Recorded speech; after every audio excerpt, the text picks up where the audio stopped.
much as they're high on him, they're not very pleased with a lot of his play. Larionov on the face-off. It's Larionov, Krutov, and Makarov, that KLM line of the Soviet Union, to open it up, and it's deflected up into the crowd off the stick of Glenn Wesley. Kasper centering the opening line here for the Boston Bruins as we look at Makarov. Sergei Makarov, one of the all-time greats, another master of sport. Well, he's a player that, you know, he's played in 3 Olympic games. Played against the team that I played on in 1980, also played in 1984, and also played in 1988.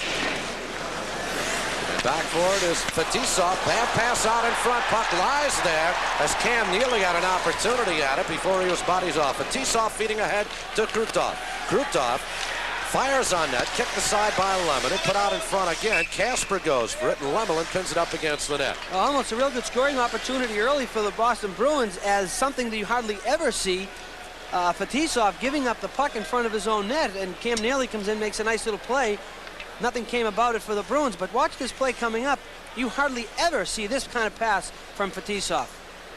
Right out in front. And almost, Cam Neely came in, noticed he couldn't get the puck, so he decided to take the defenseman instead. And that was Konstantinov, who was being paired with Fetisov instead of with his normal partner, Kasatonov. Bruins have the puck. And it's finally skated out to center by Bob Sweeney. Sweeney trying to feed ahead to Crowder. Konstantinov dropping it off for Larionov. Larionov giving now to Fetisov. Fetisov, number 2. Konstantinov. Fetisov took a good hard hit that time from Bob Joyce as Don Sweeney chases it down and gives to Hauger. To Sweeney. No score in the opening minute of play. Kasatonov. This pass to Konstantinov. Joyce doing some good forechecking, something that's very difficult to do against the Soviet team. Well, I think the advantage they're going to have in this is the size of this building and not give the Soviets that much room to be able to come out. The key to beating the Soviets is to stay on their defensemen. Don't give their defensemen that much time to set up and look for their players. Gusadov fed it ahead to Kamensky. Here's Gusadov coming in and firing wide. Kamensky. Kasatonov is able to keep it in the zone where it's flagged down by the Bruins' Gary Galley. And here is Kamensky going for it, and finally Galley clears it the length of the ice. Again, something we just saw the Soviets do, dumping the puck in the zone. You never see them do that. They hardly ever do it. But again, this building is going to control some of the play that they would normally like to be able to do. Yeah, there is a big controversy. Oh, the small rink, will it hurt the Soviets? I think if you took the Soviet team and brought them here and had them play a full season, they most probably would adapt even better because of their great skating and puck handling skills. I think so. I think you'd see them change their style a little because, as you said, their skating abilities, they probably would forecheck differently and maybe dump the puck in a little more because of their speed and quickness, be able to get to the puck. But it is more of a disadvantage, this building more so than, say, the Islanders building, because it is a lot smaller here. Kasper wins the faceoff from Bakeoff, and another hard check that time by Cam Neely as he took Gusadov down. This is Kasatonov. Bad pass again, Neely intercepting. Some very uncharacteristic errant passing by the Soviets as Carter dumps it in. Neely chases down. Gusadov takes him down. Kasper and Bakeoff go for it. And finally, Kasatonov is able to control the puck for the Soviets. Ahead to Bakeoff. Kasatonov, the shot by Kamensky just goes wide. He got a bit of room on that far side. And just one time did on net. Stelnov, Igor Stelnov, number 21, shooting it back. Wesley will chase down. Instead, Lemelin feeds it out ahead to Carter. This is Malikov. Zelopukhin, number 10. This pass hopping over the stick of Davidov. And Cam Neely back for it with the Bruins. We played 2 minutes 45 seconds, no score. And here is Johnston with a shot and a good kick save. Right out in front it comes, and fanning on it right out in front that time was Burris. Zelopukhin in the zone. Zelopukhin drops it off. Davidov now. Davidov, he has room. He'll fire the backhand, score! Davidov with a beautiful individual effort going behind the net, coming out in front, controlling it on a stick, and firing that backhander over the left shoulder of goaltender Reggie Lemelin. This is just a pretty play. You watch Davidov, he does the whole thing all by himself. He takes the pass from Chernik. That's right, Chernik to Zelopukhin, who now gets it off. Now watch Davidov, he comes behind, he's got great quickness. comes to the front, nobody picks him up. He makes a beautiful move. Now watch what his goal is. Up top, roofed it. Nothing Reggie Lemley could do about that, boy. That was just a pretty shot by Davidov. And the Soviet Red Army team has taken a 1-0 lead here with 3 minutes and 15 seconds gone by. Stolikov will keep the puck in for the Soviets. Gusarov with a shot, sails high, and winds up in the crowd. With 16:35 remaining in the first period, Bruins are trailing the Red Army 1-0. We'll get back. Soviet Union leading it by a score of 1-0. Nemchinov, Sergei Nemchinov, who's a member of the Soviet Wings. They've imported, so to speak, a couple of players from other teams to take part in this. Yes, it is. They have to bring other players. Crowder and Joyce going for the puck, along with Nemchinov for the Soviet Union. This is Joyce putting it out in front. And a good defensive play right out in front that time by the Soviet Union's Gostichin. And a good opportunity right there for the Boston Bruins. Oh, nice plays by Bobby Joyce, able to feed the puck across the net. And let's take a look at it. Now Joyce, who played in the Canadian Olympic team, big strong kid, he comes out and makes a nice slide feed across. And Donnie Sweeney almost gets a piece of it. Kind of took himself off the angle with the pass. He had it originally and should have shot it maybe a little sooner. You look at Bobby Joyce, I mentioned, who played in the Canadian Olympic team. Good corner man, plays real well in this building. Soviets control. Krutov, Konstantinov now giving to Fetisov. Fetisov feeding ahead to Larionov. Larionov's shot is blocked right at the zone and played by Casper. Soviets lead 1-0. 15:55 remaining in this first period. Casper moves forward for the Bruins. Good individual effort. The shot sailing wide off the stick of John Carter. And here's Krutov 2-on-1. As Makarov on his right. Makarov back to Krutov, sails it wide. Makarov again. He'll drop it back to Krutov, who gives it to Konstantinov, who shot save Lemon. On the rebound, the puck is controlled by Greg Hauger. Hauger brings it forward for the Bruins, ahead to Neely. Neely with a shot, just sails wide. Good opportunity there for the Boston Bruins. Yes, Cam Neely had Milnikov leaning the other way and almost caught the far corner. Here's Makarov dropping for Krutov. Krutov tries to center, and it's taken away by Casper. Casper ahead now as Gray goes for the puck, along with Burridge. Here's Burridge, Randy Burridge, trying to feed it out in front. Johnstone goes for it. Instead, it's played by Larionov. Larionov dropping it back to Homatov. And another bad pass. Here's Burridge coming in. Drops the puck in front. Johnston couldn't come up with it. Homatov, number 15, goes for it. Instead, it's played by Konyatsky. Another bad pass. Burridge save. And holding on is Milikov.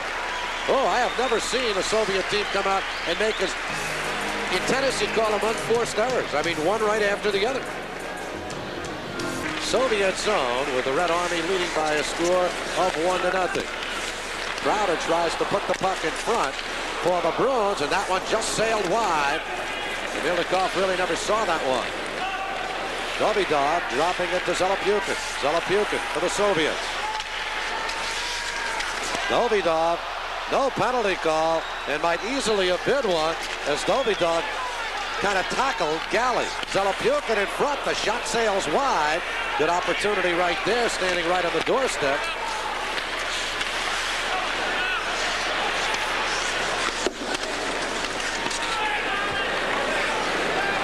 Malikov now for the Soviets. This is where the Soviets have had some problems, is getting the puck out of their own zone. And the Bruins, I think, are the cause of it because they're sending two men right on the puck right away, and they're not giving the Soviets room to maneuver and room to set up and make those passes that they so much like to make. And here you see a lot of this circling action right now as they try and move forward. And that pass coming across the red line from the Soviet zone. An offside call with 13:34 remaining in this first period. Davidov with the game's only goal, and the Soviets leading 1-0.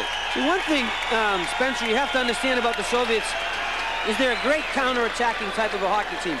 Once they get control of the puck, they want you to chase them. They want you to come after them. And once you come after them, they try to spring somebody the other way. What's happening here is the Bruins are coming after them, but they're getting on them quick enough so the Soviets don't have that time to look for that man. They don't have the room all the time to find the open player. Milnikov holding on to that shot by Jay Miller. It's kind of like they bait you. It's the old retailing trick, a bait and switch, right? They Yes, bait. there you go. come, and all of a sudden, boom, they get Well, see, that's one thing the Islanders did very well the other night against them was they forced them quick enough so they didn't have time. But when we watched the Dynamo Riga play against Edmonton, I'll finish that after this. Here's Wesley's shot, blocked right in front by Neely, his teammate. Wesley goes after it again and dumps it into the corner. Casper being pinned into the boards by Nemchinov, number 22. Bruins trying to bring it out in front, Jay Miller. Instead, it's played by Homatov. Koschekin able to get it ahead, but it's intercepted by Casper, who tries to fire it back. Koschekin has it back. Has Komatov on the left, and Koschekin taken out of the play. Good defensive play right there, but right out in front it comes. Kasatonov saved by Lemelin. Koschekin taken into the boards by Casper. And Alain Cote has it for the Bruins. Feeds it ahead on the right wing to Jay Miller, who dumps it back to center. 12:35 left first period. Soviet Red Army 1, Boston Bruins nothing. Shots on goal, Soviets 4-3. Great kick save on Gay. Another giveaway, and Johnston set Gay up perfectly right in front. Burridge back behind the net. He is collared there by Ladyanov. Ladyanov, and now Fetisov has it. Vyacheslav Fetisov feeding ahead at the red line to Kutov. Johnston intercepts, try to find Burridge on the left wing. Fetisov again, chased by Burridge. Feeds ahead, Hawgood blocks it down. They're really trying to get that home run play, Spencer. They're really looking for that man floating out around the blue line and the red line and trying to sprink him free. Here's Terry Crowder now for the Bruins, feeding it up ahead for Hawgood. Hawgood and Konstantinov, number 16, go for the puck. Konstantinov wins the puck, but loses control. Joyce fires high. On the rebound, Konstantinov goes for it again, but the Bruins are able to control. Bob Sweeney, number 42, right out in front. The shot by Galley. Save, and Milnikov holds on. I'll tell you, Milnikov had never seen that shot at all. He was down in his knees, and Galley just happened to shoot it where his pad was. Milnikov had no idea at all where that shot was. We'll take a break and get back. 11:26 remaining. Let's pause for a regional break. Let's take a look quickly at that great goal-scoring chance the Bruins have. Bobby Sweeney to Galley. Now watch him come out, and Milnikov, I'll tell you, just went down, and that puck just happened to hit his right pad. He had no idea where it was. He knew it was under him somewhere, but not sure where. That was probably, I think, the best scoring chance the Bruins have had so far. Look what I found. And Milnikov comes up with the puck. Sweeney will take this draw for the Bruins. He has Crowder on the right. On the left side, Bob Joyce. Against the Soviets, Bakov. Here's Quintal, right out in front. Sweeney with a shot, save out in front. There's a question mark there, because if you look at Milnikov, he is back inside the net, and that puck may very well have crossed the line. Well, it looked like he had it in front of him, but again, I said that Galley was the best scoring chance. Let me rephrase that. That was the best scoring chance. Bobby Sweeney giving a little nod to Quintal. Now, you watch this play. I'll tell you, the faceoff goes back, and you watch Quintal. Fakes the shot, he finds Sweeney, and a nice backhander. One thing Milnikov does as a goaltender, he constantly goes down. You have to get the puck up in the air on him. Homatov trying to get around Galley. Bruins have the puck. They trail 1-0. Steve Quintal feeding ahead, but it's intercepted by Gusarov. Alexei Gusarov in his 8th year, 5th year with the Red Army team. Here's Galley.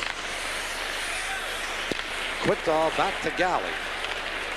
Soviets lead 1-0. Joyce trying to crank it up. Kasatonov just takes it right off his stick. Some good hard checking by the Bruins. Kamensky went for it instead of shot into the zone by John Carter.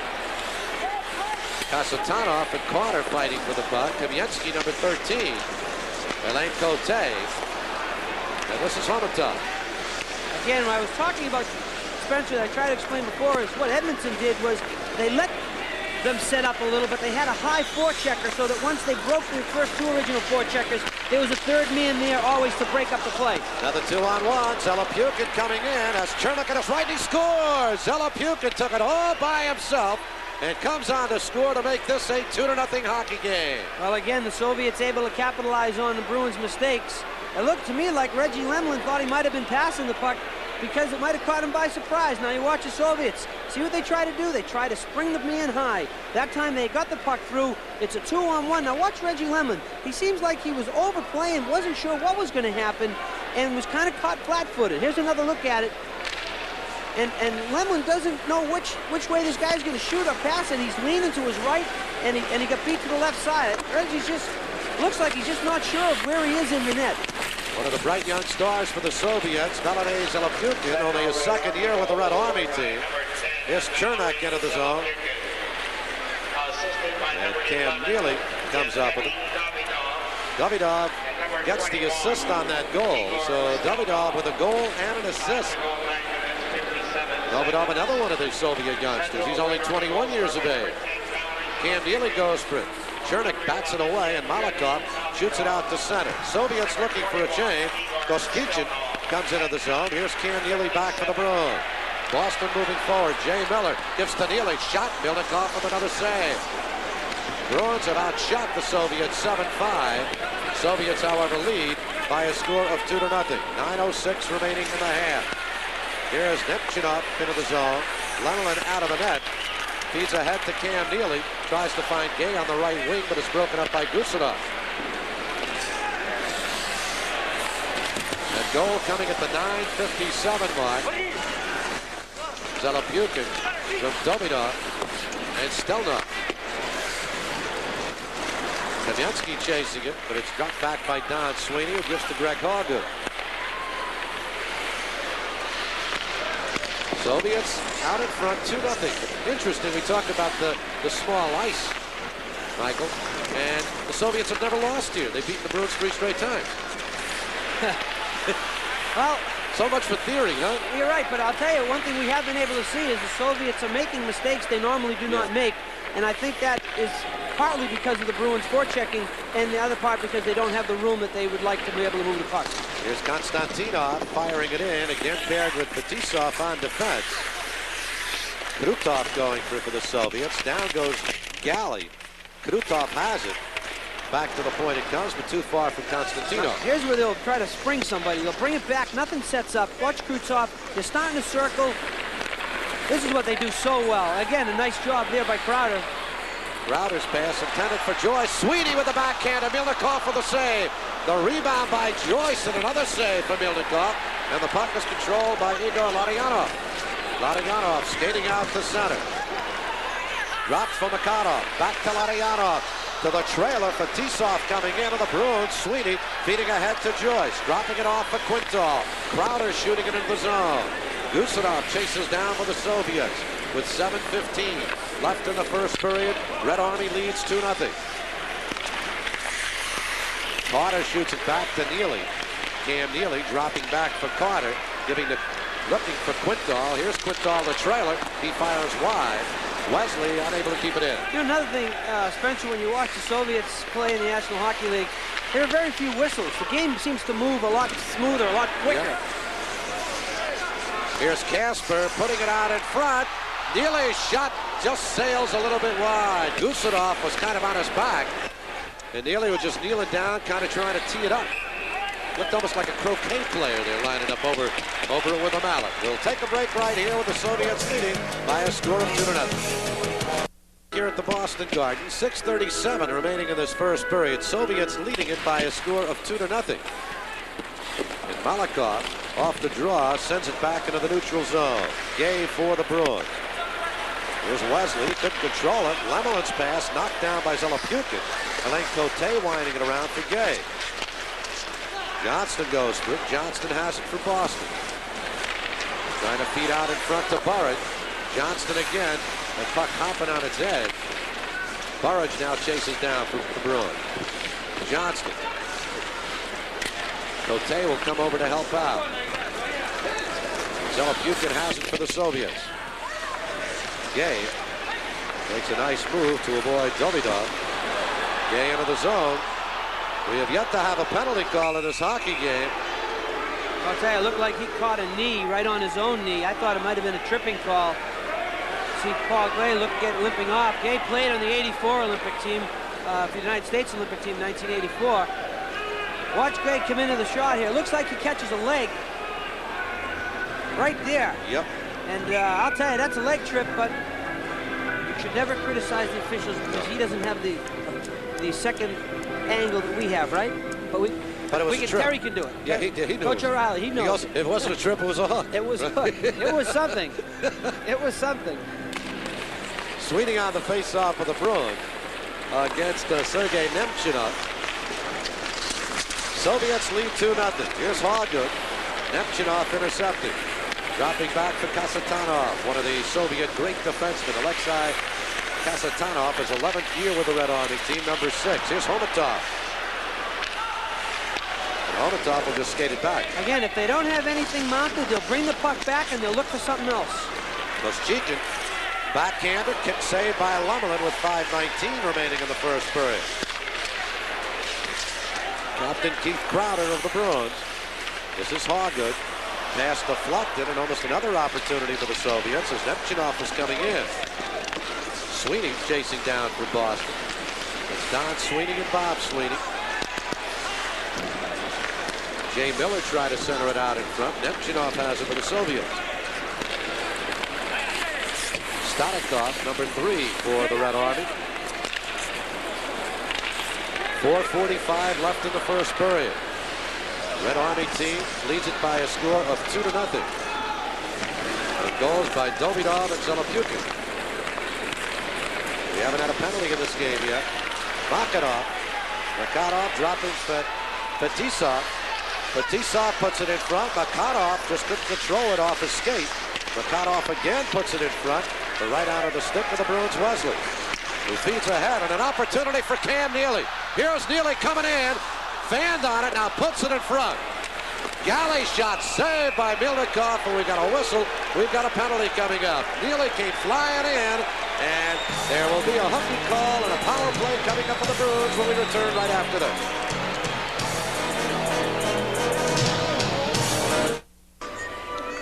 Vladimir Konstantinov goes off for 2 minutes for hooking at 15:50, so the Bruins will have their first power play of this hockey game. And the first power play for either team. Now, one thing the Bruins have to watch out for, as we saw the other night against the Islanders, 2 short-handed goals by the Soviets. They are very, very aggressive when they have a chance to be on a power play. And what I mean by that is once they feel that the other team might not be in control of the puck, they will charge people. They will try to take control of the puck. Again, look for that home run, try to spring somebody. Sweeney, Joyce, and Crowder up front with Cote and Wesley. And Makarov has the puck now for the Soviets. Something we're seeing more and more in the National Hockey League. We're seeing the great offensive players killing off penalties, and this is something the Soviets have done. Well, the Soviets feel that, you know, just because you're killing a penalty doesn't mean you just have to give up 2 minutes of the game. Here's Joyce for the Bruins, and then Cote. Try to get it back to Joyce, and we're going to have a penalty coming up. And it's going to be on Krutov. Going to go against the Soviets. It's going to be a slash on Krutov, and the Bruins now with an excellent opportunity is Viktor Tikhonov. Well, he's not saying anything, but I think that look tells you exactly. He's a little confused about, wait a minute, what's that for? But Krutov, I call him more of a North American type of a player. Tikhonov cannot believe it's a penalty. The gentleman next to him, Boris Mikhailov, the captain of the Soviet team that we played against in 1980, and probably the greatest player ever to play hockey in the Soviet Union. But we're talking as we look now at Mikhailov, taking little notes, putting him in his book. You know who my favorite was? Valery Karmelov, the late Karmelov. Karmelov, he was his lineman. Yeah, right. Herb used to call him Stan Laurel, Stan Laurel. Crowd wanting another penalty here, delay a game as Milnikov came off out there, along with Igor Stelnov and Fetisov. Fans looking for a penalty on Milnikov, but maybe they gave him a little international break there and not delay of a game. Bruins control it. Here's Wesley. Quintal. Casper. Quintal. Wesley. Bad pass intended for Casper. He's able to control it, though. Quintal fires. Deflected wide by Stelnov. It'll come back to the point, but too far. and Quintal will have to chase down. We have 1:05 remaining on the penalty to Konstantinov, and add 30 seconds, 25 seconds to the other penalty on Krutov. But the Bruins unable to get anything going here. Well, what you have to do against the Soviets in this power play situation is you have to really take the time and set up. Don't give them any opportunity to use their quickness to pick up any loose pucks. Carter goes for it.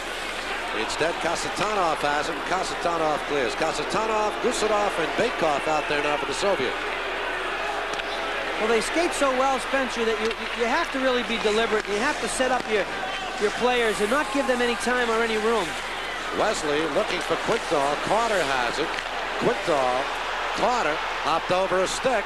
Gusarov will try and clear, and Quintal can't keep it in. Again, the Bruins, that seems to me they're trying to rush the play, and that's one thing you don't want to do. Gary Galley now for Boston. Don Sweeney puts it behind the net. Gusarov tries to clear. Bruins are able to keep it in. Konstantinov is now back on the ice, so one-man advantage for the Bruins. Bob Sweeney, the Boston College graduate. Konstantinov coming in along with Gusarov for the Soviets, and Baikov's able to clear with only 10 seconds remaining on the penalty to Krutov. The Bruins legitimately did not get a shot on goal. They have not had a shot yet, and they will not get a shot in this power play. Krutov is back on his feet. He's out of the penalty box. The teams are now at equal strength with 1:40 remaining in the penalty. We'll take a break with the Red Army leading by a score of 2-0. Well, a power play opportunity coming up here for the Red Army. Paul Gay goes off for slashing at 18-19 for the first power play opportunity for the Red Army. Well, they called it Spencer, they called it a high sticking, but it was a slashing. Maybe he's a little frustrated from that penalty that was let go when he almost got the knee injury, and he went up and kind of hit Fetisov with a stick. Here's Fetisov getting it to Kasatonov. See the circling action now. Krutov, Makarov, Alain Cote able to knock the puck down. And the Bruins able to clear. Greg Johnston getting it down to Milnikov. Bruins out shooting the Soviet Red Army by a margin of 11-6, but the Soviets have been able to capitalize on those opportunities. Fetisov, Larionov giving to Krutov. Vladimir Krutov trying to skate it in. It's deflected away by Alain Cote and cleared by Wesley. With 40 seconds remaining in the first period, Soviets lead 2-0. Harry Sinden, general manager of the Bruins, kind of a pioneer in those great Soviet National Hockey League series, going to be Michael's guest in between the first and second period. Here's Kasatonov with a shot. Makarov was right out in front trying to deflect it home. Fetisov. Krutov, 15 seconds. Kasatonov goes for it, and the Bruins may have an opportunity. Neely coming forward. As Hall got on his left, couldn't find him at the blue line. Fetisov after it. And Vladimir Krutov feeds it out ahead, and that is it. As the horn sounds here at the Boston Garden, a good first period for the Bruins, an excellent first period for goaltender Sergei Milnikov, and Reggie Lemelin allowed a couple of them to get by him. Goals for the Soviet Union by Davidov and Zelopyukin, and the Soviets lead it by a score of 2-0 after one. Right now, let's pause for a regional break. Pukin did it all by himself. Well, here they are trying for that home run play. It's a play that they like to use. He throws the puck out hoping something can happen, and it's deflected. Now all of a sudden the Bruins can't control it. It becomes a 2-on-1. Now Valery Zelopyukin right here, number 10.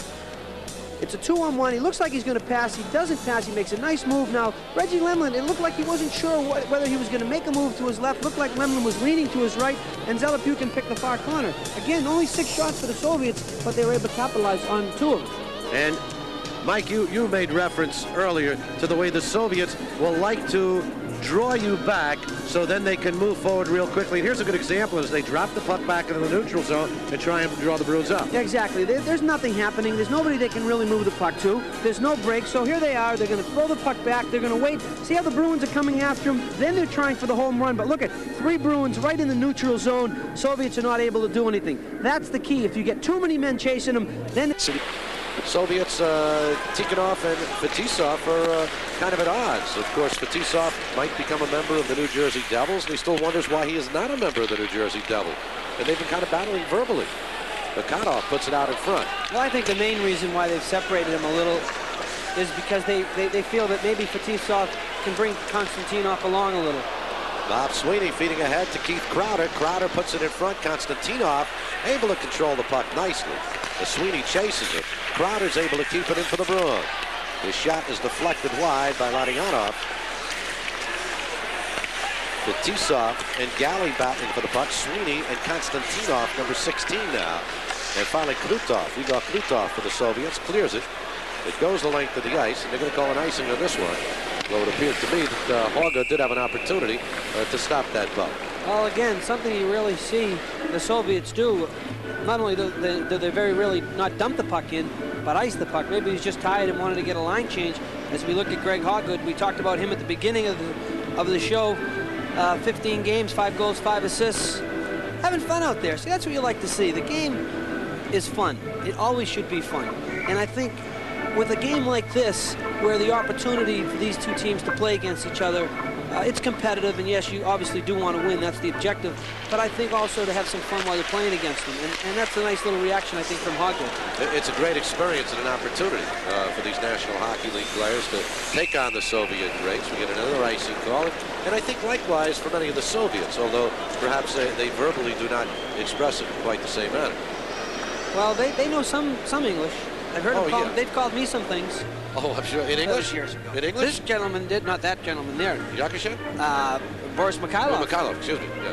As we look at Milnikov, you know, at the beginning I said they weren't pleased. In English, he said those things to you? In English, right? Yeah. Oh, yeah. Those, you can't repeat any of those on the air, can you? Oh, no. Oh, no. Okay.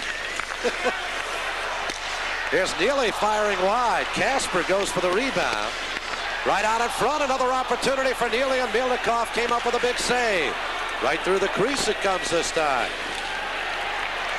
And here's Davidov taken into the boards by Hauger.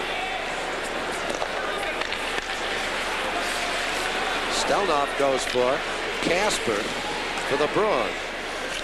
Chernak, number 26, along with Carter, number 31 for the Bruins. And we'll have a face-off coming up. Great opportunity right out in front for the Bruins to have this deficit. Well, you know what's interesting? Milnikov coming up big again. Spencer, you know, you're watching the Bruins over the last few, maybe the last month. And one thing that they have had trouble doing, even when they were healthy, is scoring goals. And, you know, here's a good play by Neely, but kind of fanned on. It looked like he got it off the heel of his stick. Couldn't get good wood on it. And another one in front, Neely. Now here Cam Neely is a 40-goal scorer and has been struggling this season, as have most of the Bruins. He's got 11 goals so far in the season, but he works hard. You can't take anything away from Neely and the Bruins for their work ethic. They're just snake-bitten a little. They're having trouble putting the puck in the net. An old expression, once things start going badly, you can't think and shoot, can you, Mike? Once you start thinking, on this level in particular, you're in a lot of trouble. An opportunity right there in front for Paul Gay. And we'll get a face-off coming up deep in the Soviet zone. And Gusarov taking a little bit of flack from Jay Miller of the Bruins. We'll take a break with the Soviets leading 2-0. With the Bruins trailing by a score of 2-0. Johnston will take the face-off for Boston against Bakoff. And the Soviets control. Kamensky tries to make a nice move and took a good, clean hip check that time from Gary Galley. And Milnikov will hold on. As Galley was skating in, Jay Miller, that is, was skating in. Miller's trying to stir some things up here. I think so. I'll tell you, that's one thing that Jay does very well. And it's a lift for the Bruins. They see him involved. They see him getting excited. And it picks up the team a little, as well as the crowd. But I just like to see the puck was frozen, and Jay comes in and sprays a little snow on Milnikov just to let him know that he was there and he was around. Miller last year with 312 penalty minutes. He already has 142 this season, so he's on pace to equal or perhaps surpass it. Well, today in this game, you need people like Jay Miller on your team. He's a great way to just get things going when the team's struggling. Wesley's shot sails wide as Don Sweeney won the faceoff. Bruins are beginning to take some bodies now. Stotakov with the puck for Soviet. Here's Glenn Wesley. Soviets leading 2-0. Alain Cote teamed with Wesley, and Wesley fires it in. Stelnov trying to get it to Kostichin. Kostichin shoots it down ice. Cote after it. No whistle on the play. No icing. Cote battling along the boards with Nemchinov, and a faceoff comes up deep in the Bruins zone with 16:26 remaining second period. 2-0 Red Army.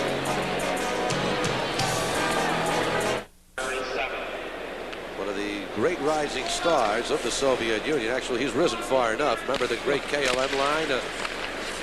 Up until last year, his line had been the leading scorer in the Soviet Union since 1981. And the line that replaced them is the second line in the Soviet Army team. That is the line. Kamensky, Homatov, and Baikov. And this year it's changed around again. Ladyanov's line has become number one. Nice feed by Makarov to Ladyanov. Back to Makarov. Oh! There you see the amazing teamwork as Ladyanov found Makarov in front, and Lemelin came up with a big save. Konstantinov crashed into the boards by Neely. Makarov. His pass deflected, and Ladyanov gets after it. Gives to Krutov, who fires it in.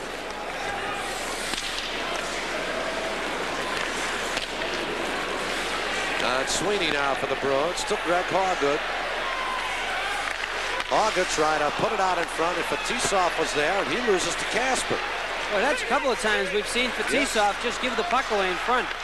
Great backhander, and what a save by Milnikov as Gary Galley fired a wicked backhander, and Milnikov just plucked it out of the air in a very nonchalant manner. Well, again, it's something the Bruins have to do with Milnikov, is they have to get the puck up in the air on him.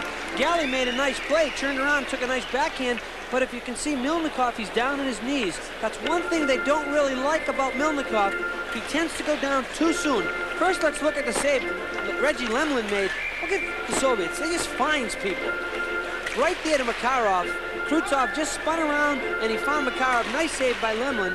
And at the other end, Milnikov had to make a nice save. But again, he's down on his knees. You have to get the puck up in the air on him. Instead, it remains a 2-0 game. Dobidov chasing it down. Bruins control the puck, and now Dobidov has it back. Dobidov, who came up with the game's first goal. Yeah, he could skate.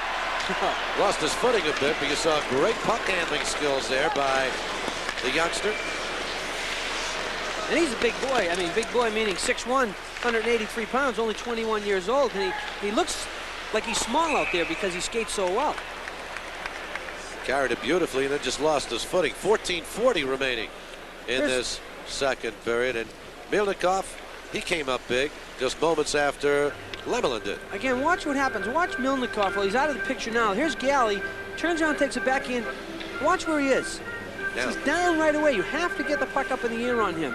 And, you know, I talk about they're not pleased with him as a goaltender. They're still trying to find that replacement for Tretiak.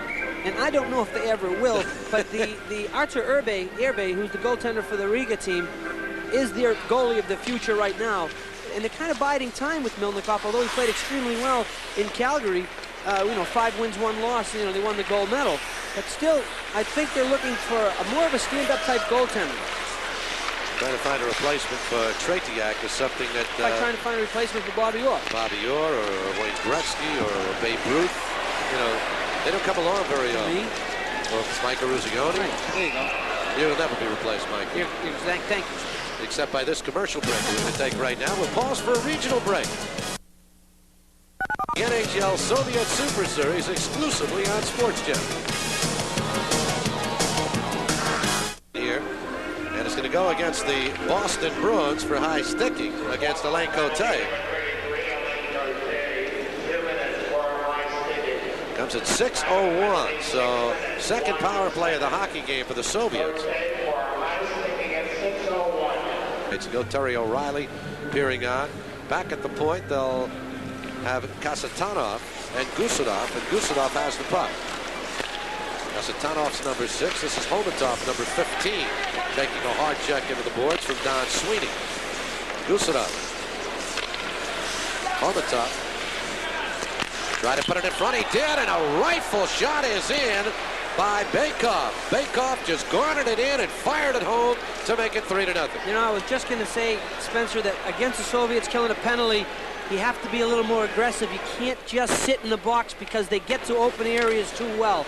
They always seem to find the open man, and they always go to the open position.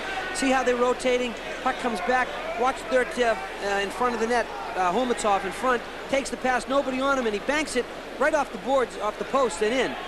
Again, that's great camera angles and camera action because you can see where they move and how they get into the open area. I believe it's Bakov, rather, who picks the pass up in front and just caroms it in off the post. So it is now a 3-0 game. That goal coming at 6:19. On the power play for Bakov. Here's Starikov firing wide. And Neely comes up with it for the Bruins and clears it out to center. Sergei Nemchinov back now for the Soviets. Koschekin.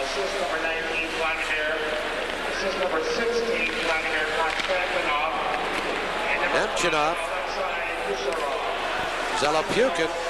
And Zelopukhin is taken down on the play by Steve Kasper. Well, again, that's a typical Soviet play where he looked like he was going to take the shot. It wasn't a bad angle shot, but he decided not to and try to get a better angle. But in the National Hockey League or any place, you'll see that shot being taken. Miller fires it wide. Neely goes after it.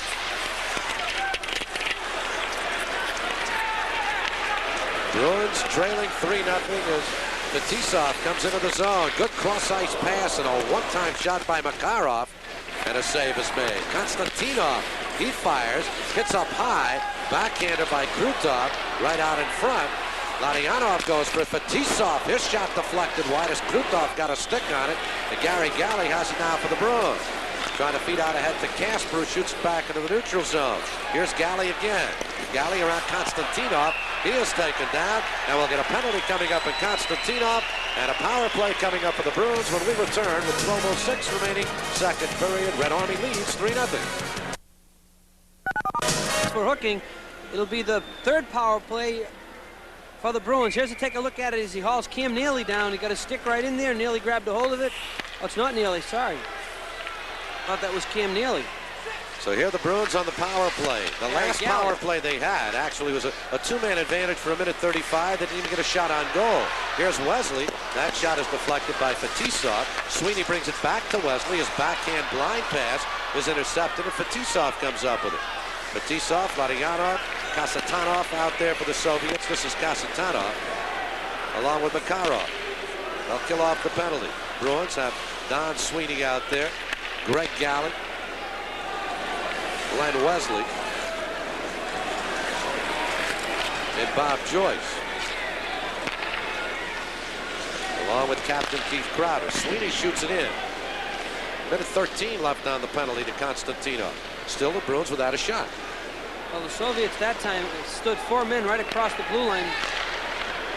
Deflected right in front by Sweeney. Nearly got it by Mielnikov, who went down again.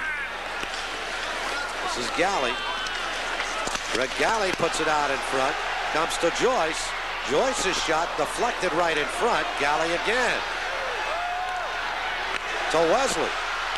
Try to sneak it through, but it's intercepted, knocked down, and cleared by Vladimir Malikov. I was talking, Spencer, watch what the Soviets, once the Bruins come out of the zone, they'll put 4 guys right across the blue line and force the Bruins to dump it in. They're not going to let them carry it in. See there?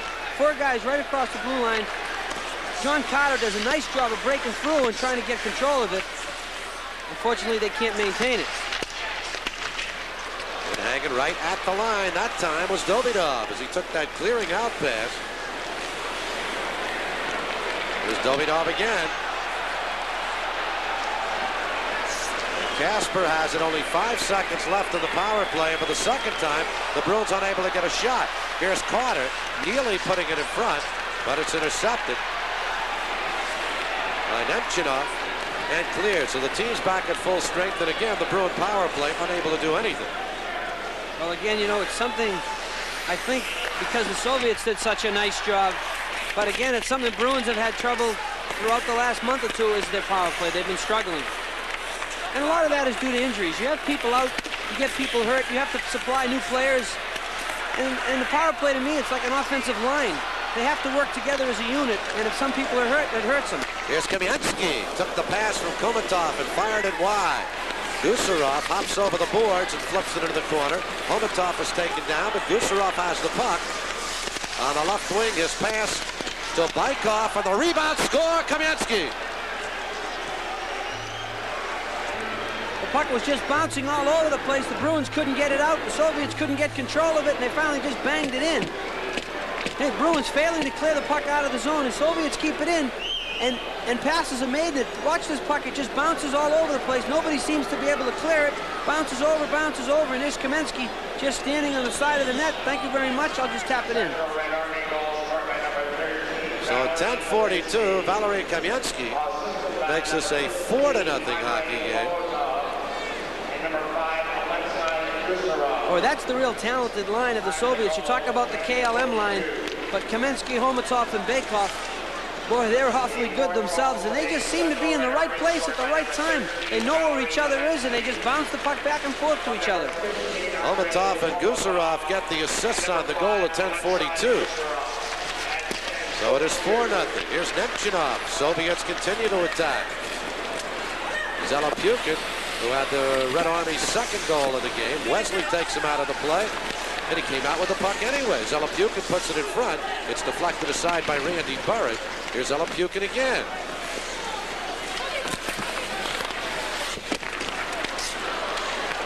And a save made that time off the shot by Nemchinov. Nemchinov again.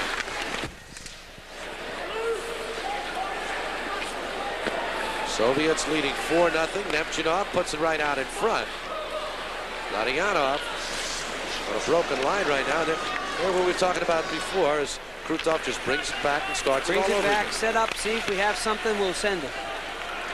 Larionov chasing. Here's Stanikov.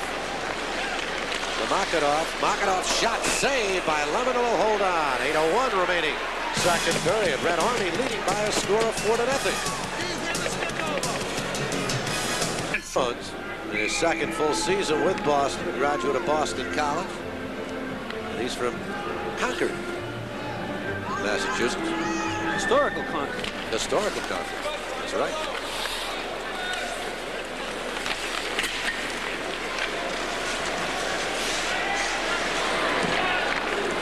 Whole bunch of history in this part of these United States.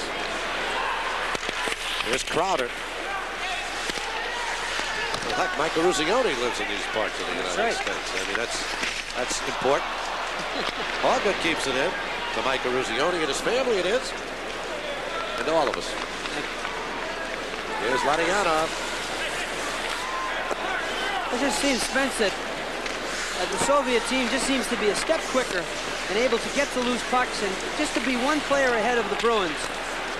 And a lot of that, I think, is the fact that this is a depleted Boston Bruins team. This is not the same team that the Bruins started the season with. A lot of injuries.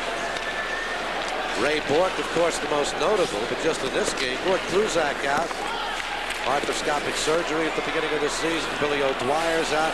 Craig Janney, the fine rookie from New England, is out. Mike Talbot, Andy Brickley, Alan Patterson, Lyndon Byers, Dave Jentz. Channel Super Series doubleheader taking place tonight, and a penalty on Keith Crowder and a power play coming up for the Soviets. Now Keith Crowder's going to get his elbow up just a little too high. Watch it right here.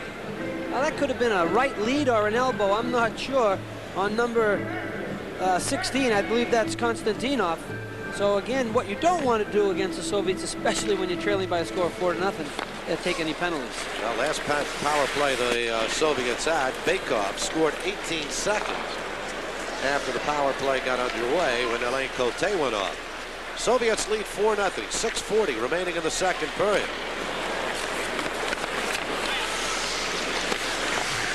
Komatov tried to put it down in front. Bakov goes for it. Wesley tries to clear, but it hit off Burridge. Here's Komatov. Komatov giving goodbye Bakov. Komatov, he's got a lot of room. He fires. Lemon with a save off the left arm. Kamensky goes for it, along with Bakov. You don't want to give them too much time to set up, because now their players are very adept at getting to the open area, finding the open area, and finding the man who is open in the open area. Here's Gusarov, and he loses opportunity for the Bruins. Burridge on a 2-on-1 as Casper on the right. Fires, scores!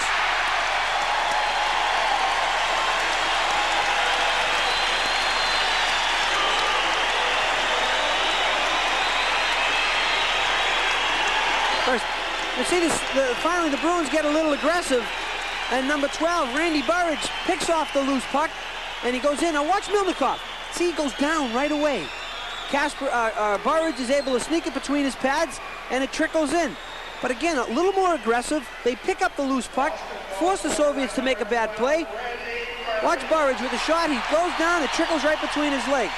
Good play by Burridge in terms of the fact that he finally became aggressive, forced the Soviet to do something with the puck on the point, stole it, went in, waited long enough, waited for Milnikov to go down. Milnikov started to go down, and he put a nice little shot between them.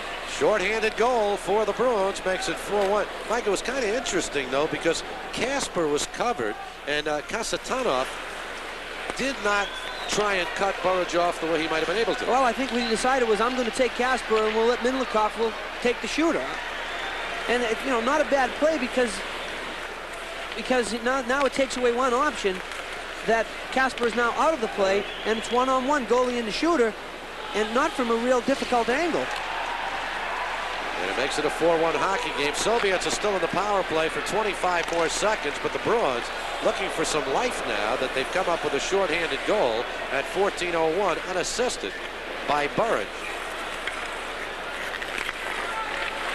11 seconds left on the penalty.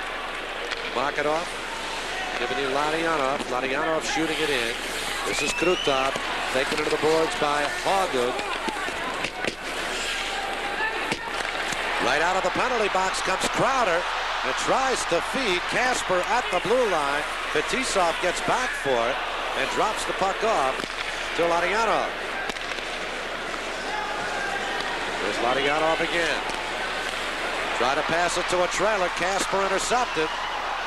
Carter goes for it. Carter, this is 3-on-1. Carter put it in front. Oh, what a play by Fetisov. On a 3-on-1, he just got a stick in front of it and saved what appeared to be almost a certain goal for the Boston Bruins. I'll tell you, John Carter made a great play. We'll look at that when we come back. Here's a look at the replay. Nobody seemed to be able to get control of the puck. John Carter comes out with it 3-on-1. He does everything he should do. He gets the goaltender out. Look at Fetisov on his back, on his stomach with his stick extended, intercepted the pass. But Carter did everything he had to do. He had the goaltender coming towards him. He had the Bruin at the side of the net. Tip he had to Fetisov.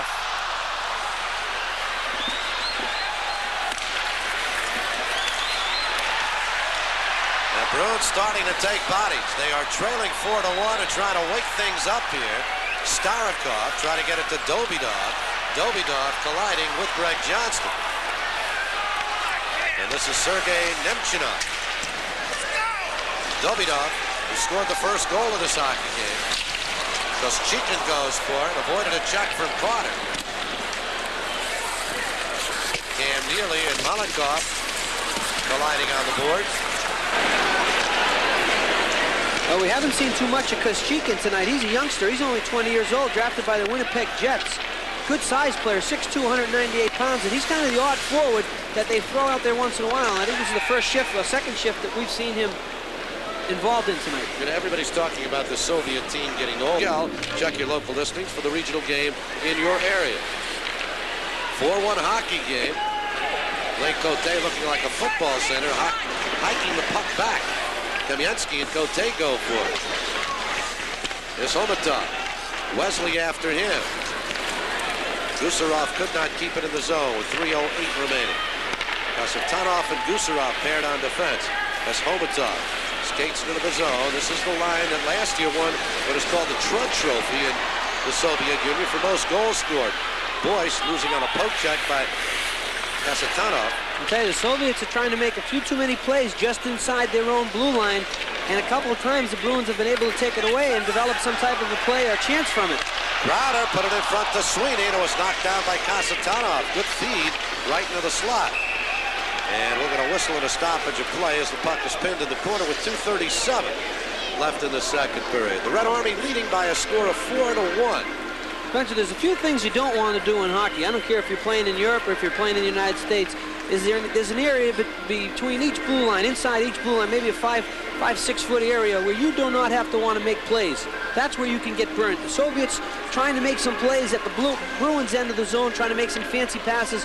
You have all your players going one way. The Bruins have been able a few times to intercept those plays and come back the other way. Same thing in your defensive zone. Those areas there, kind of gray areas, you don't want to have the puck there. You want to move it away from those areas as soon as you can. There's been great anticipation by the Bruins. The Soviets are such a pattern team.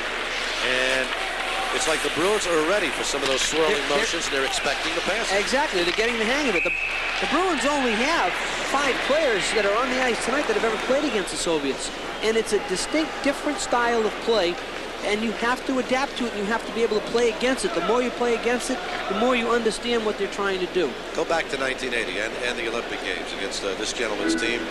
Well, we had 6 months to prepare for them. Okay, well, you guys were prepared. You knew fully all those stuff.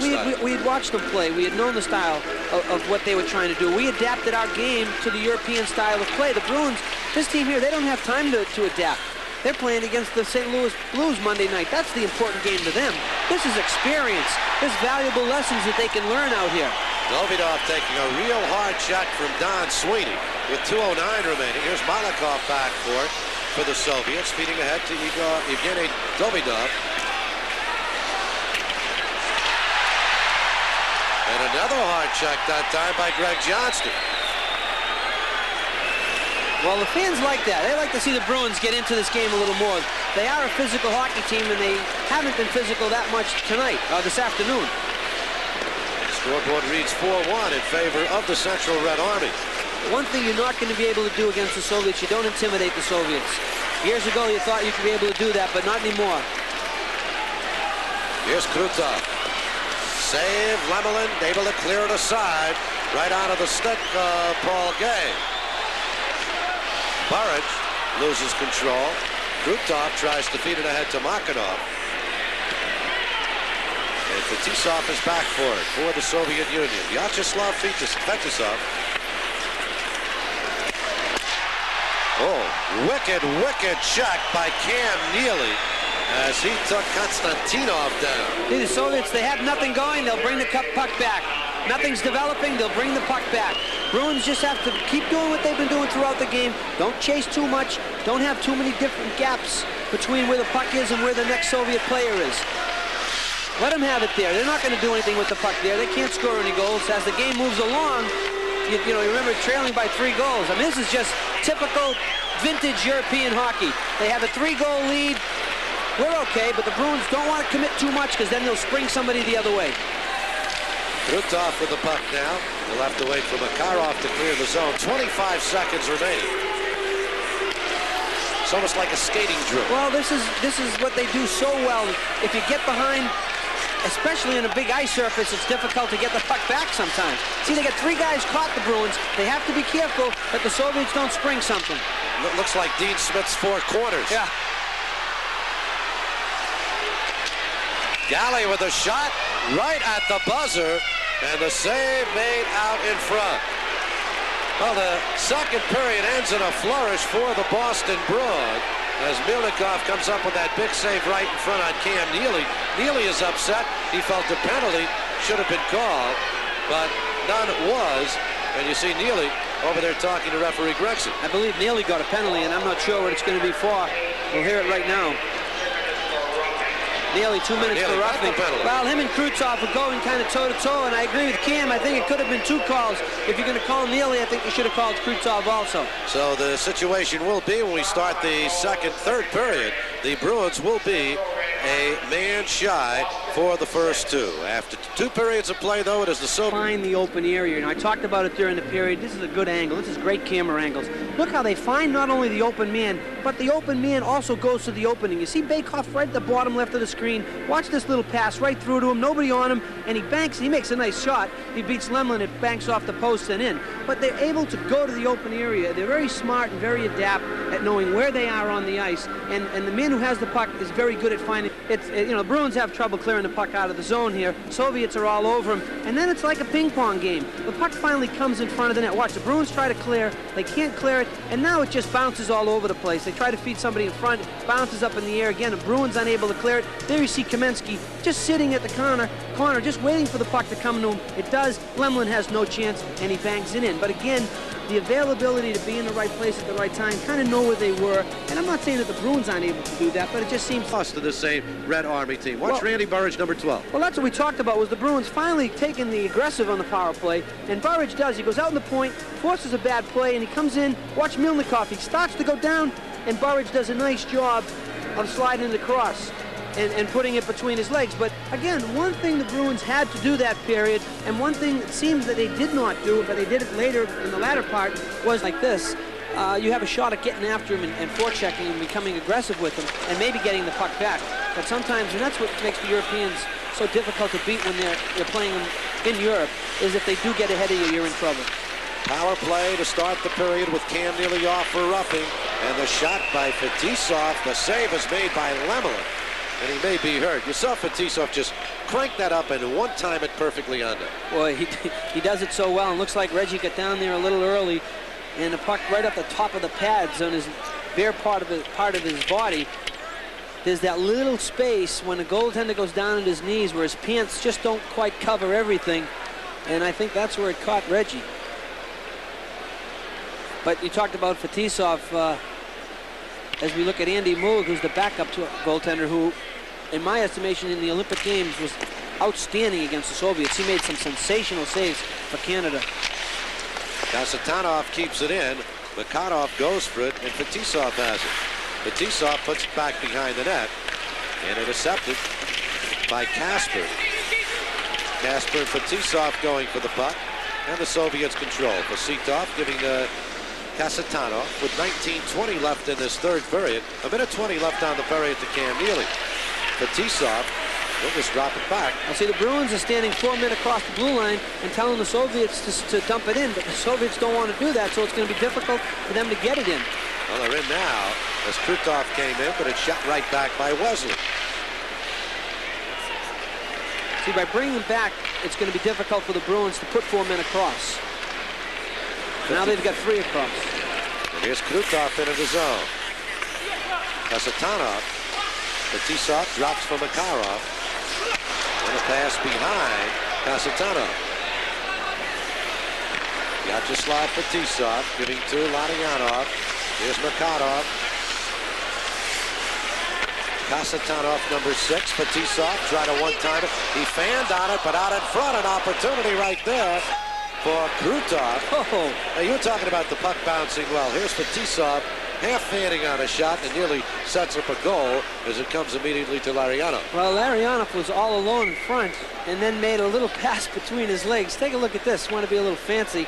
Here's the pass to Fetisov. He fans on it, but all alone. Watch his back behind his back to Krutov. Krutov had the whole top corner and just missed the side of the net. But Larionov was all alone in front and made just a pretty little pass between his legs to Krutov, and Krutov not able to put it on net. Good look at Sergei Mikhailov, a 30-year-older, 11th year with the Red Army. And Hogan able to clear the puck. Only 20 seconds left on the penalty to Cam Neely. Igor Stelnov has the puck now for the Soviets, who lead it by a score of 4-1. Evgeny Dobidov, Chernik, Zalapukin. Dobidov, who had the first goal, Zalapukin the second. This is interesting. Malikov just dropped back out of the zone. Well, it's 4-1. They're up 3 goals. They're playing with the clock right now. The only opportunities they're going to try to create is if Boston tries to force the issue. That's going to mean that's going to give the Soviets some opportunities to score. kind of interesting. In the National Hockey League, if you go into a shell like this at this stage, you'd be open to a great deal of criticism. The Soviets apparently believe their defensive tactics can hold to form for 17.5 minutes. That's how much time we have left. Here's Carter trying to move around Kasatonov. And we'll get an offside call on the Bruins. We'll take a break with 17:24 remaining, 4-1 Soviets.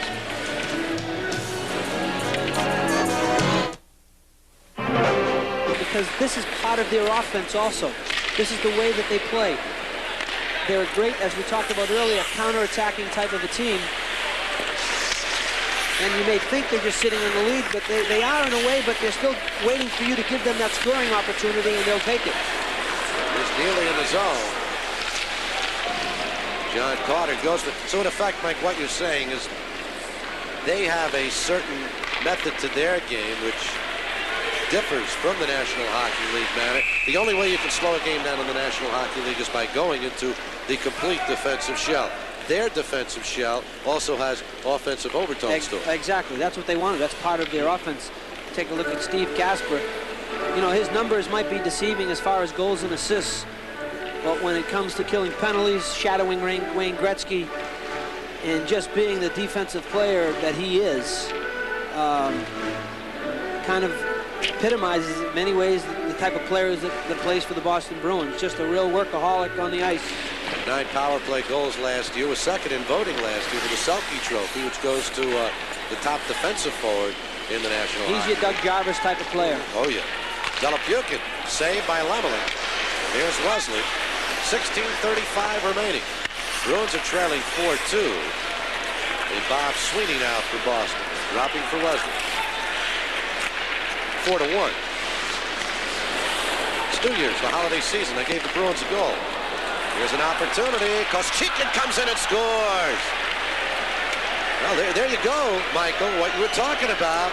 They may be in that semi-defensive shell, but looking for the breakdown, and they got it.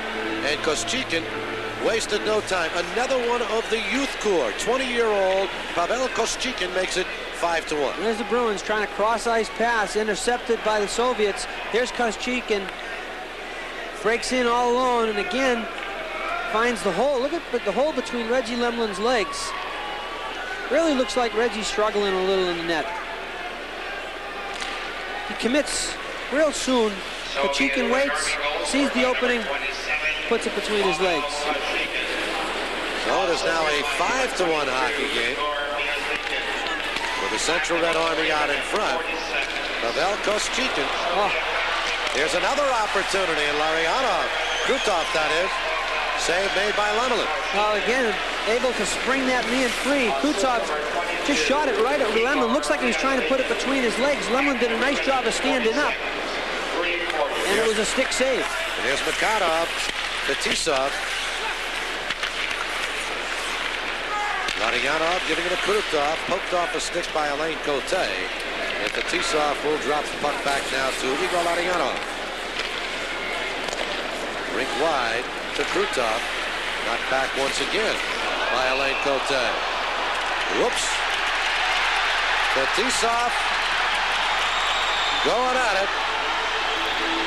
I'll tell you, Fetisov took a real cheap shot, and I believe it's Johnson. Greg Johnson, he hit him with an elbow, and Jay Miller, it's exactly. I'll tell you, you got to tip your hat to Jay Miller. He went right after Fetisov. Try to get a look, hopefully, on a replay.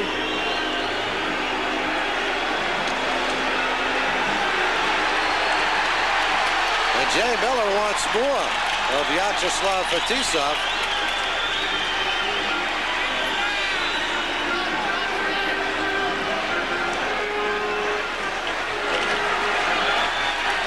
And they're going to send Miller off also. So we'll take a break while the penalties are sorted out with 15:25 remaining third period. 5-1 Red Army. Fetisov. And I'll tell you, he deserved 5 minutes for that one. And you know, it looked like he was going to hit him with the hip, and then bang, he just threw that elbow up. He's talking to the interpreter. And Miller gets 2.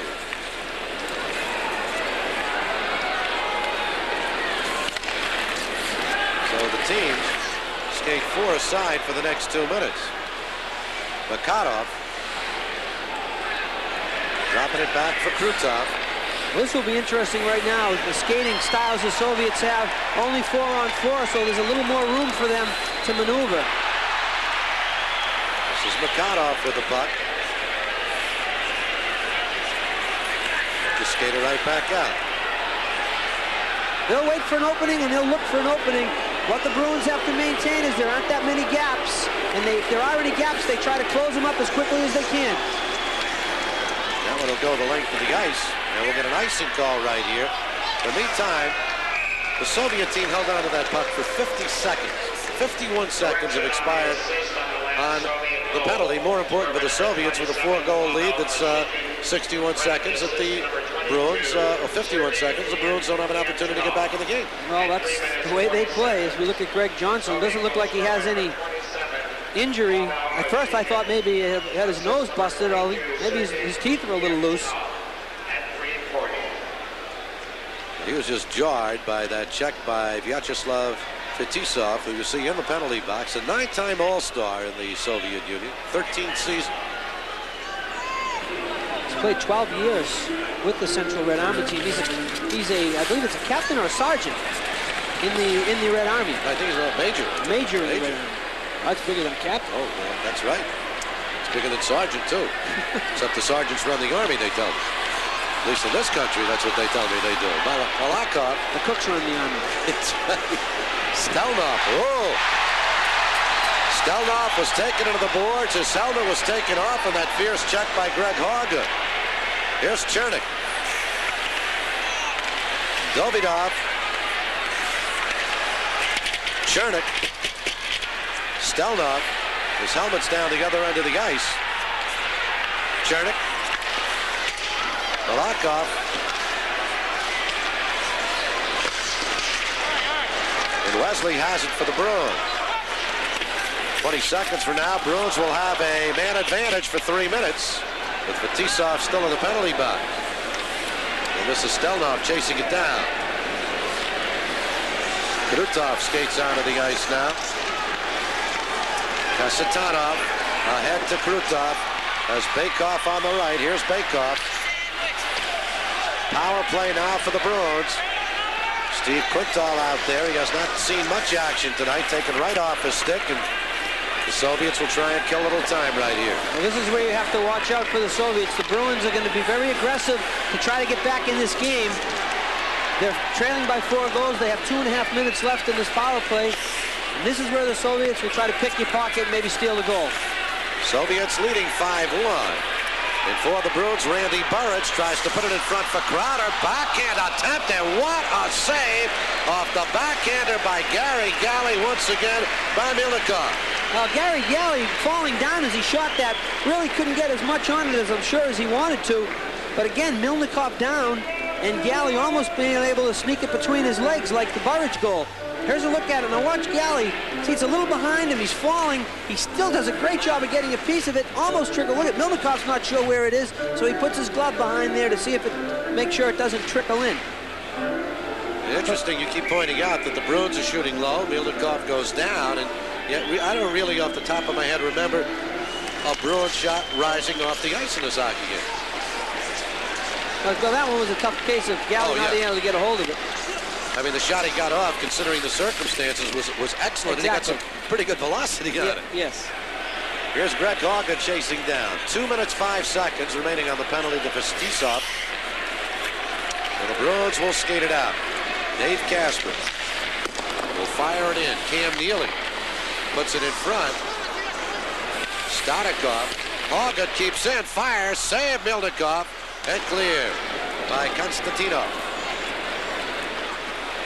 Minute 45 left in the penalty. Pavel Koschekin's goal at 3:40, the only score of this period. 3-1 in favor of the Soviets. Kasper trying to sneak through, but Karov blocks him up. Here's Neely. Wesley. Hauger, that bouncing puck one time, and it goes right through the crease. Kasper had an opportunity. Kasper again. Score! Neely puts it home, and it's 5-2. Oh, what a real pretty play. Nice give and go. Here's the first chance. It was deflected wide.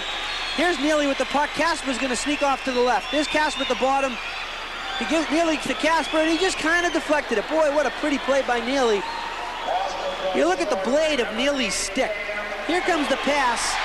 Kasper to Neely. Now watch Neely. He just kind of turns the stick, turns the blade just a little, and maneuvers the puck into the far corner. Pretty goal. So it is now 5-2, and the power play still exists for the Bruins, with Fetisov off for that 5-minute major.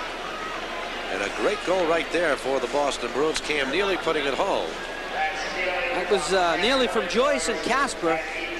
Power play goal at 8:20 of the period. 11:33 remaining in the third period. 5-2 now. Soviets lead. Well, the Bruins need another goal on this power play.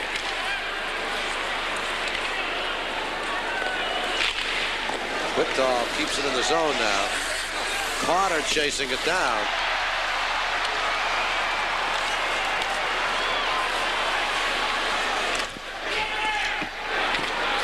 Lanianov for the Soviets. Here's Quintal. He'll fire. Save out in front. Grado was right on the doorstep. Quintal goes cross ice. Save! Milnikov off the shot by Bob Sweeney, and a beauty. He got a lot on the shot, but I think he got it up a little too high. And if Milnikov didn't catch it, I think it would have gone over the net. This is a nice play by Quintal. The first shot there is deflected off to the corner. Now it comes back again. He fakes the shot. Now this Sweeney, one time it was a little high. He had a lot on it, but I think he would rather have gotten it down just a little.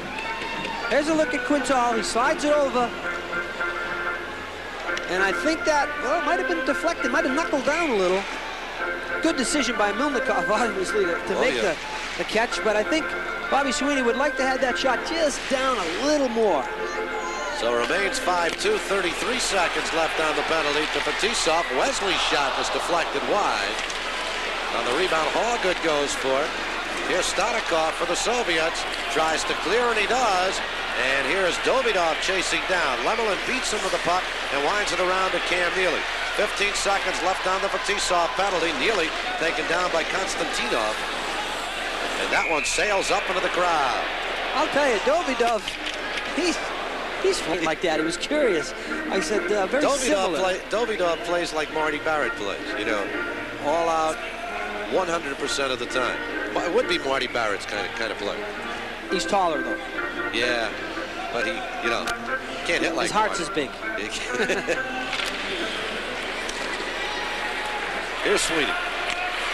Bruins down by 3 goals, and Fetisov was up and out of the penalty box, so the teams are now at full strength. And another hard check that time by Paul Gay. Joyce in the corner. This is Gay. Konstantinov and Don Sweeney go for it. Kasper keeps it in the zone. Joyce after it. Fetisov chased by Joyce. Watch out. Stonikov, he was looking for Davidov. Nice play by Cote. And it's finally touched by Baykoff, and the puck stays alive. No icing. Here's Baykoff in front. Fired it wide. On the rebound, Kasper goes for the Bruins. Game getting a little chippy right now. Kasatanov, and the save is made, and on the rebound, Davidov is stopped. 9:35-2. Let's pause for a regional break. You're watching the NHL Soviet Super Series exclusively on Sports Channel. With Mike Ruzioni, Spencer Ross back here at the Boston Garden. Our best wishes for a happy and healthy new year from all of us at Sports Channel, all of you. The Boston Bruins are trailing the Central Red Army by a score of 5-2. First part of our Sports Channel doubleheader tonight from the LA Forum. It'll be the Kings with Gretzky against Dinamo Riga. Kasatonov put it in front. Here's Johnston for the Bruins, shooting it in. Gusarov colliding with Miller. And we'll get an offsides call, an icing call. And the puck will come down the other end of the ice. Interesting, Miller's out there now. I want to see what might take place if Miller meets up with Fetisov. I'll tell you, Miller had a great reaction after the whistle. I think he thought he was getting called for a penalty. And it's perfect. Miller goes in as hard and aggressive as he can. Watch Jay coming in. He's going to hit Gusarov. He misses him. The whistle blows. No, look, I didn't do anything. There better not be a penalty on that play, because I didn't do anything. I didn't hit him. It wasn't me. I may have been trying to, but I missed him. So don't think you're calling me for a penalty. You can't get penalized for intent. Konstantinov's shot is just deflected wide. Go to jail for intent to murder. Well, yeah, but goal! That is a Boston Bruins goal. I've seen it happen here in high school, college, and pros. And Milnikov is now welcome to the club. Of all the great goaltenders that have ever played here, this is just this is unlucky. This is part of life, part of hockey. Off the boards, hit his skates, and went in. Sergei, don't worry about it. You're one of many that it's happened to. And it is now a 5-3 hockey game.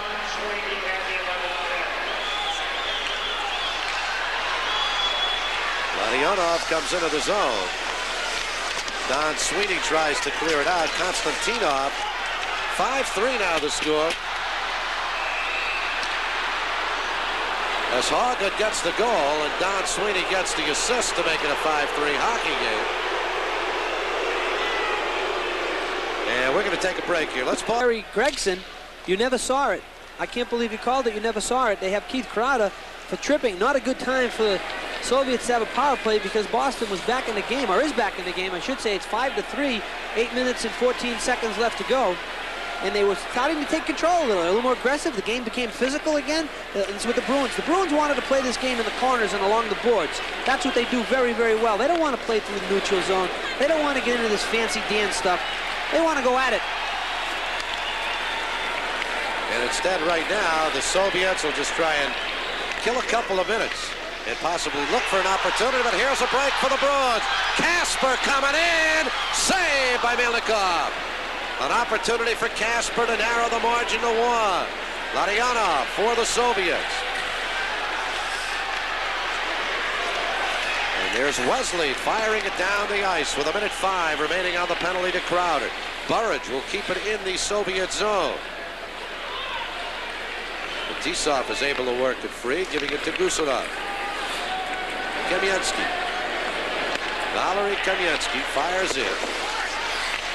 And Lemelin, pretty dangerous move by Lemelin, with 2 red shirts coming after him. Now, Reggie handles the puck pretty well for a goaltender. Here's Kamensky once again. Greg Hoggood right with him. Gusarov, Homatov, Bakov. Nice move by Bakov to Homatov. Bakov, that's the spot where he scored the goal in the second period. Deflected away, and that'll be a hand pass against Bakov in a stoppage of play. Again, the Bruins much more successful as we look at Bob Sweeney, who hand passed the puck, slapped the puck into the corner, causing the whistle.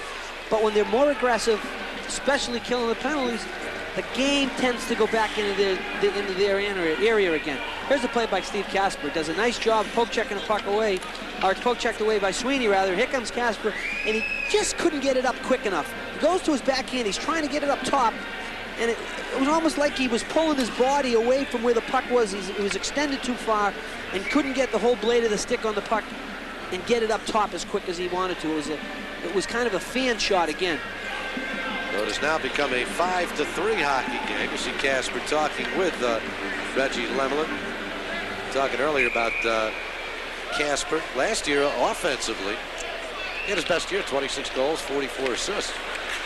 Well, he comes to play every night. You have to respect his work ethic. Here we go. There's a collision between Gusarov. There's Kasper. Oh, he should have taken it himself as he fed it to Burridge. I think he was afraid that Burridge might have gone offside. Burridge tried to slow down. Here's Burridge's shot, blocked by Kasatonov. And Burridge gets it over to Kasper. Back to Crowder, who's out of the penalty box. Keith Crowder after it, along with Bakov for the Soviets. Crowder And Baykoff fighting for the puck. Kasper comes out with it out in front to Burrage. Shot is deflected. Quintal after it now for the Bruins. Crowder comes up with it. But it'll come down the ice with 5:58 remaining. And Greg Galley will chase it down. Soviets changing the fly. That's what the Bruins want to do. They want to keep the puck wide. They want to keep the puck up against the boards because that's what they do well. Steve Quintal trying to put it in front. Knocked down. Here's Kasper. Bruins putting on a good offensive pressure situation here on the Soviets. For the first time, you almost get the feeling that the Soviets are hanging on a little bit. They do have that 2-goal lead, and we'll take a break with 5:24 remaining in this third period. Mr. Tikhonov's hockey team is leading by a score of 5-3. Off the face-off, the Bruins control it. Don Sweeney. Bob Sweeney at it. Up into the air it goes. Joyce after it, along with another number 27, Koschekin. And here come the Soviets. Zelopyukin shooting it in.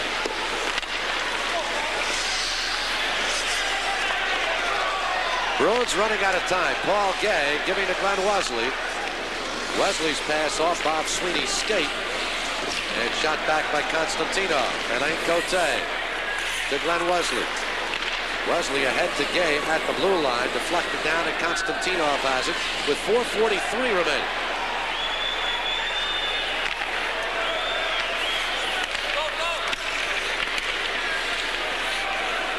Fetisov, Makarov, and Larionov. Here's Kasper. Alain Cote for the Bruins to Kasper. Trying to make the move and very nearly did around Larionov, and the puck was deflected away. Fetisov again with 4:10 remaining. Igor Larionov coming forward to Krutov. Dropped it for Makarov, but he wasn't there. No, Makarov circled out of the zone. I was surprised because you could see exactly what Krutov was trying to do. Kasper goes for the puck. Neely nearly made that one happen as he deflected the puck away in front. Here's Neely again. Malakoff after him. And it's taken by Krutov. Vladimir Krutov for the Soviets. Giving to Igor Larionov, number 8. Knocked away. Bruins may have a break here. Gusarov and Neely went for it. Gusarov's helmet is knocked off by Neely. Larionov with Makarov trailing. And we have Neely and Gusarov going at it head-to-head, and we'll take a break right here with 3:24 remaining. Red Army leads 5-3.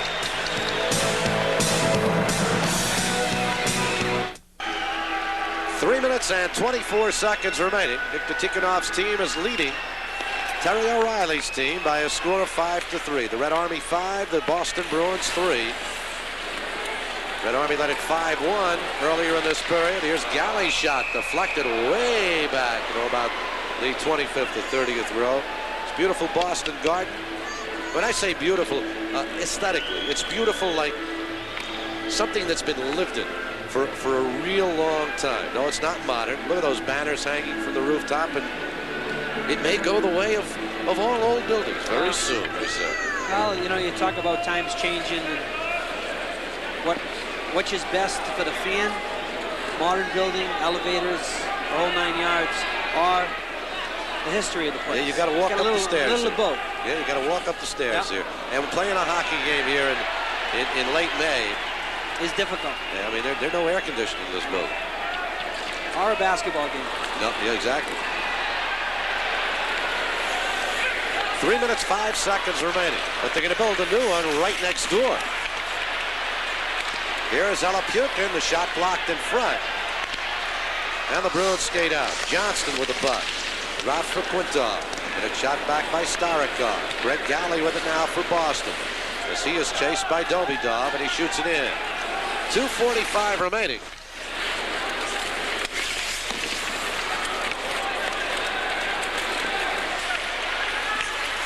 What happens, Spencer, is the Bruins trying to gamble and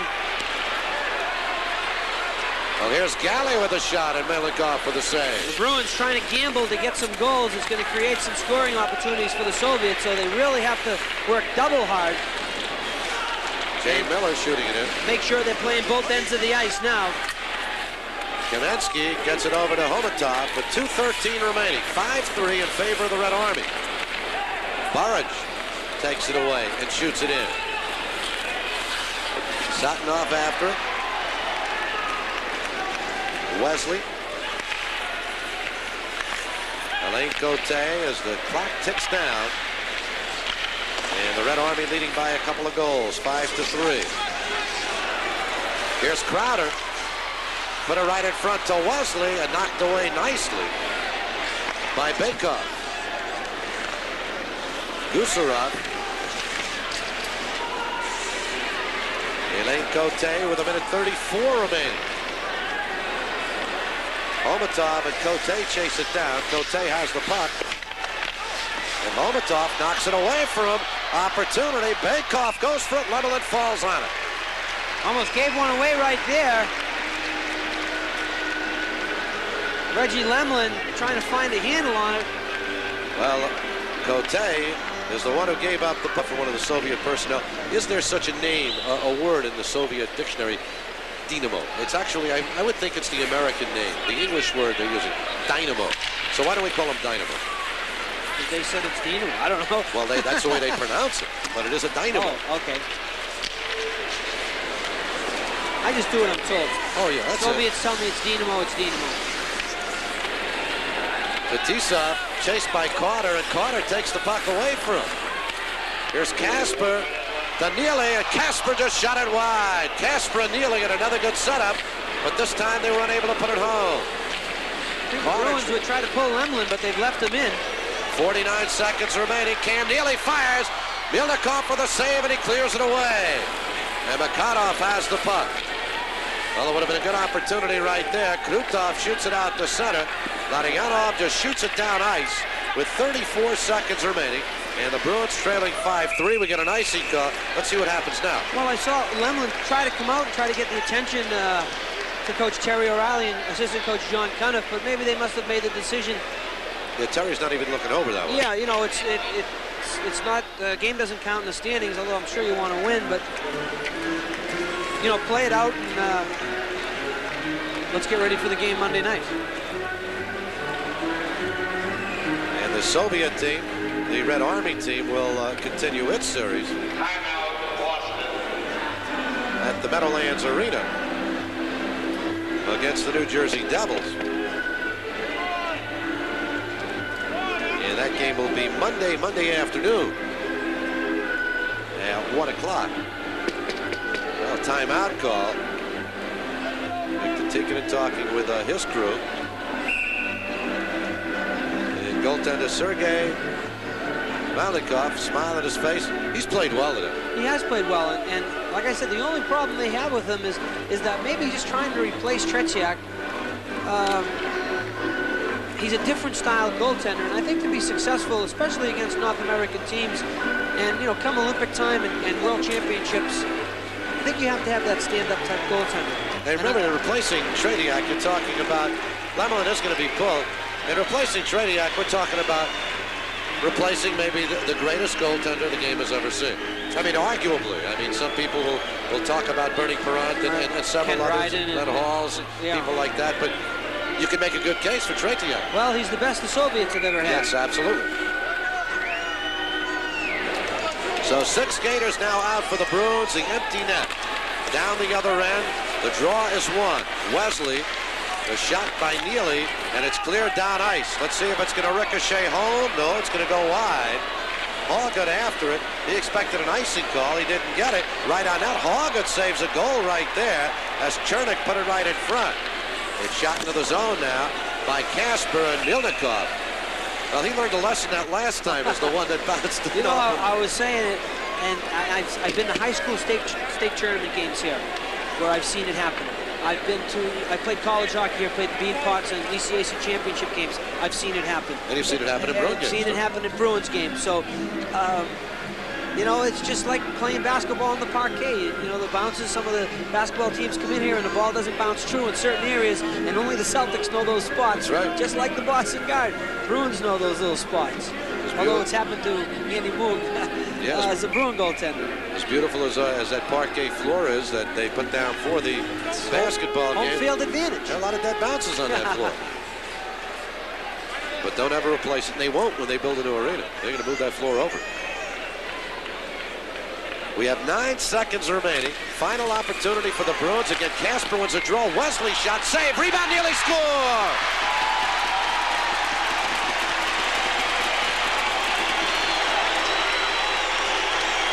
Real nice play by Neely instead of passing in the corner. The face-off is won. What's Neely? Right at the bottom of the screen, goes to the net. Save is made. Milnikov's out of the picture, and he just bangs the rebound in. Take a look at the angle again. Casper does a super job on the face-off. Wesley shoots, rebound. Milnikov is down. His own man actually got in his way. And Cam Neely's there. Boy, you would like to see maybe another 40, 50 seconds to see what happens with this game. Problem is, the Bruins have scored 3 straight goals, but 5 seconds remain. The assists on the goal, Wesley and Casper. And it is now a 5-4 hockey game, but only 5 seconds remain. Lemelin stays on the bench. And the Bruins with the extra skater. It's going to try to win this draw back, and Neely's going. And it's shot just wide of the net by Kamensky, and that'll do it. Bakeoff won the draw, and Kamensky went for the goal. So the Central Red Army team of the Soviet Union has come away with its 2nd straight 1-goal victory over a National Hockey League team. They beat the Islanders 3-2, and in this one, they come away with a 5-4 victory over the Boston Bruins. And the traditional handshake will take place at center ice, and Terry O'Reilly and Victor Tikhonov also exchange handshakes as the Central Red Army team in their bright, spanking new uniforms. That's the best uniforms they've ever had. And I understand was part of the deal of coming over here. The NHL had to pay for their new uniform, which they did. Final score here, the Central Red Army. There you see Terry O'Reilly coming back out into the ice to shake hands. Well, this is what the game's about. Harry Sinden talked about it. It's great for the people in Boston, the fans, the people in this country. Glasnost does exist, and it can be on the ice or just an exchange of nuclear weapons, whatever. It's just great to see this type of game happen. It's great for the Bruins. They've got a big game Monday night, but they learn a lot. Now he's explaining to him that he didn't try to hit him. Yeah. He said it was a shoulder. Yeah, well, it was your elbow. That's exactly what he was trying to tell him. Was I didn't mean to hit him with try to hit him with my shoulder. Well, I really think that was the original intent. And then when he